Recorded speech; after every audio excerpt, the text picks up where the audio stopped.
Today we're going to use Claude and Excel for year-on-year financial analysis.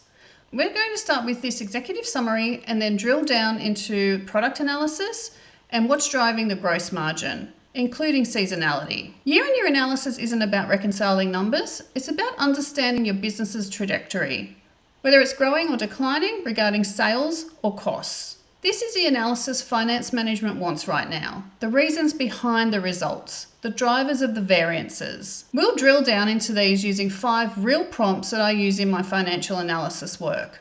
This is the data set we're using. It has 2 years of monthly data as well as the products table. The link is in the description. You can download it and follow along. It also includes the prompts for Claude. Prompt 1 will be to create an executive summary showing the key metrics and variances year on year. This will give us an overview of our year-on-year results, which we will then further analyse. So I'm going to ask Claude. Create an executive summary with key metrics comparing 2025 versus 2024.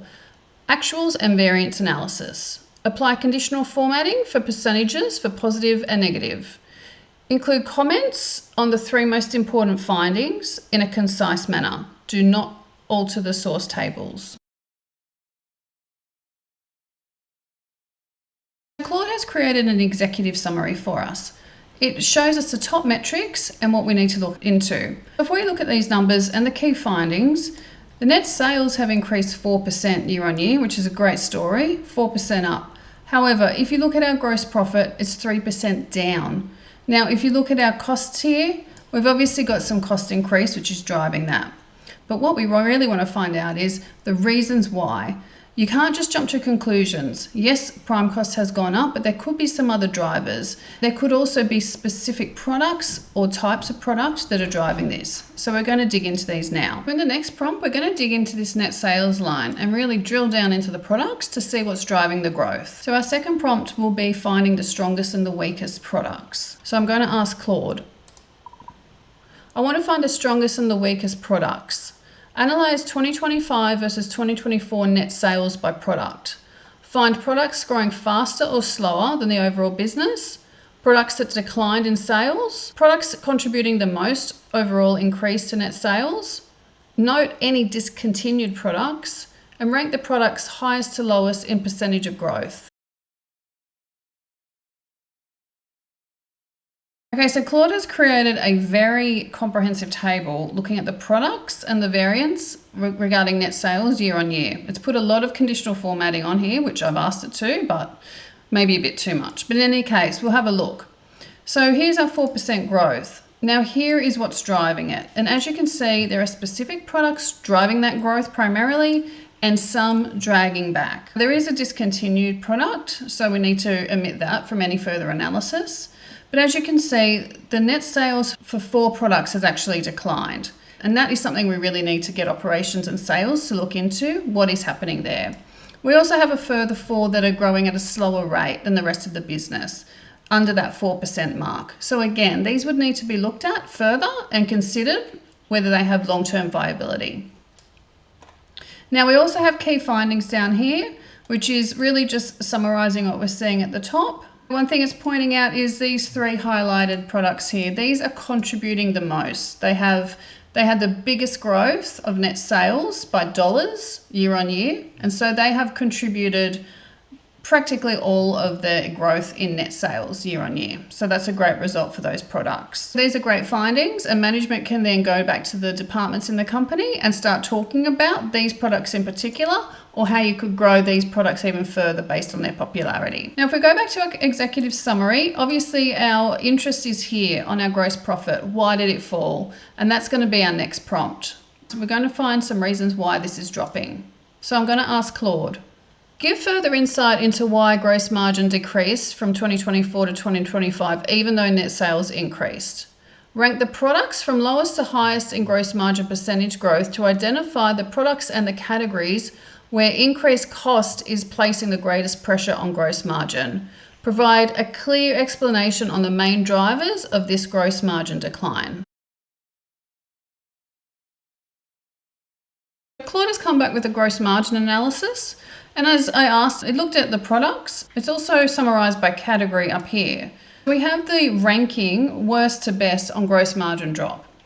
The products are all in the protein category. So obviously we've had an increase of the ingredients in those products based on the protein category. Likewise, the next 5 are frozen. Prepared foods hasn't moved, and bakery and snacks has actually gone up by gross margin. Now this is all summarized here. So Claude has actually found these results and grouped them in a summary that makes sense, which is amazing. And it's exactly what a financial analyst should have done when they found these results as well. So up here we have our protein category, which has dropped, and it's showing why. Our prime costs have increased by 4.3%. And this is a main factor for our gross margin dropping overall in the company, and something that the operations really need to look at and figure out a way to either reduce those costs again. Perhaps the sales department need to increase the price to cover those. But anyway, they did it in 2025, and that has led to our gross margin drop of 3.8% for the protein category. And likewise, 2.5% of prime costs have decreased the gross margin by 2% in frozen. So these are great findings, and Claude has summarised those in a table here that management can actually act on. Our next prompt is going to be about seasonality. This is a food company. Quite often with food, seasonality is very relevant in sales spikes or drops. So I'm going to uncover any seasonality in our products. And I'm going to ask Claude. Analyse monthly net sales by product for 2024 and 2025 to identify seasonal patterns. For each product, calculate monthly sales as a percentage of its annual sales so that seasonality is not confused with overall product growth.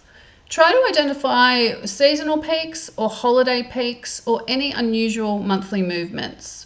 Then create a line chart for the 5 products with the clearest seasonality. And then summarise which movements appear to be seasonality and which appear to be underlying business growth or decline. I've added that in at the end of the prompt just to make sure that Claude is understanding we're not just looking for growth or decline, we're looking for seasonality of product sales. Claude has created a seasonality tab and has actually conducted very comprehensive analysis. It's taken the net sales by product by month, looked at the monthly percentage of annual sales to work out seasonality, and then it's created a seasonal profile. It's looking at peaks and troughs and the spread of those to figure out seasonality versus just growth. And then I asked Claude to look at the 5 most seasonal products and graph them, and it's done exactly that. And then in its findings down here, it's telling us that the holiday brownie tray is the most strongly seasonal. So here we can see that peak right up to December, and it's saying that it repeats in both years. So an obvious seasonal trend. Now we have the other 3 products, the premium snack box, the hearty lasagna, and the seafood party pack, all following that trend, just not as steeply. We also have the barbecue chicken skewers, and that's noted here, and that's in the summer peak. So that obviously goes up in June, July for this company. So this is really clever. It's actually gone and done what I've asked. I did give it the directive to look at percentage of growth for month. It did that, but it's figured out exactly which products are seasonal, and it makes total sense when you're looking at the type of product. So this is exactly what financial teams need to then go back to operations for planning or for promotional discounts at those times of year to increase growth. This is very valuable information on our sales. Now, our final prompt is going to be a bit of summation. We're going to ask Claude for the main risks or opportunities for the company based on the previous analysis that's done with our prompts. So I'm going to ask Claude, give me the 3 overall main risks and opportunities for this business based on the analysis that you've conducted. So Claude has come back and it's given us the top 3 risks and the top 3 opportunities. Firstly, it's talking about the decline of the frozen and protein lines, and we saw that here in our margin analysis. They're reducing. It's given us some stats to highlight to management. It's also outlining our seasonality is an issue, a heavy Q4 Christmas concentration. And obviously you don't want that in a company. You don't want to be waiting all year for your peak. You want to be trying to flatten that out. So it's basically saying that's a large share of the annual revenue, which is a really good risk to be pointing out. And it's also talking about seasonality, again with weather. With the barbecue skewers dependent on summer, if it was bad weather one summer, we might not sell as many. So that's an interesting point it's made. And then the 3 opportunities, lean into proven winners, the products that are doing well, do more of. It's saying counter seasonal smoothing. So again, just looking at how we can flatten out the sales a bit more.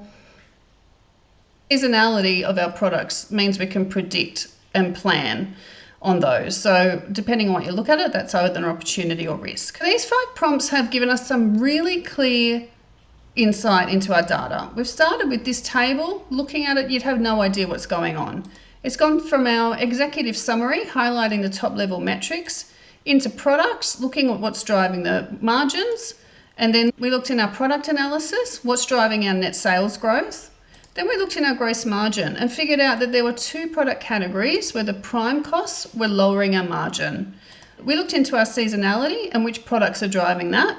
And then we asked Claude for our risks and opportunities. Most of these had already been covered, which is great. Our analysis was pretty comprehensive, but it's always good to get a final check. I hope you found these prompts helpful. They'll be in the download. If you like this, please subscribe. I release videos each week, and I'll see you in the next one.